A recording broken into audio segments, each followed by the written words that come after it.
இவ்வளவு நேரம் நான் இதெல்லாம் ரொம்ப சாஃப்டா சொல்லிட்டு இருந்தேன். ஆனா பெண்களை தொந்தரவு செஞ்சுட்டு அப்படியே எஸ்கேப் ஆகி போயிடலாம்னு நினைக்கிறவங்களுக்கு நான் ஒரு வார்னிங்காவே சொல்றேன். இன்று சிங்கப்பெண் சிறப்பு அதிரடி படையை துவங்கி வைத்த முதல்வர் விஜய் தவறு செய்பவர்களுக்கு பகிரங்க எச்சரிக்கை விடுத்துள்ளார். இது சமூக ஒழுங்கும் சம்பந்தப்பட்டிருக்கு. சமூக ஒழுகல தனி மனித ஒழுங்கும் சம்பந்தப்பட்டிருக்கு. தனி மனிதன் ஒழுங்கா இருந்தாலும் அந்த சமூகம் தன்னால மாறும்.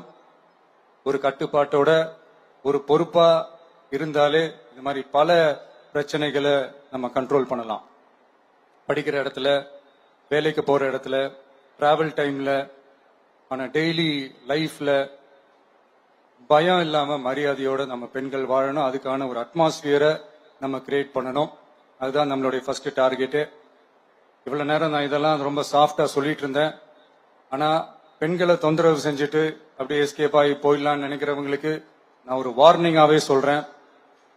பெண்கள் பாதுகாப்பை டிஸ்டர்ப் பண்றவங்க யாரா இருந்தாலும் அது சகிச்சுக்கவே முடியாது. அவங்களுக்கான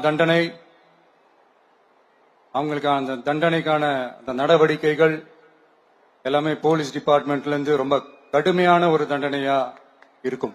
கடுமையான ஒரு நடவடிக்கைகளா இருக்கும். அந்த தண்டனை அவங்களுக்கான அந்த சார்ஜ் ஷீட் எல்லாமே ரொம்ப ஃபாஸ்டா ஸ்பீடா அது செயல்படுத்தப்படும். என்ன ஒண்ணு, அந்த ஸ்பீட்ல நிரபராதிகள் யாரும் தண்டிக்கப்பட்டிருக்கூடாது. இதையும் காவல் அதிகாரிகள் மைண்ட்ல எடுத்துக்கணும். தப்பு செஞ்சவங்களுக்கு மட்டுமே அந்த உண்மையான கடுமையான தண்டனை கோர்ட் மூலியமா வாங்கி தரணும்.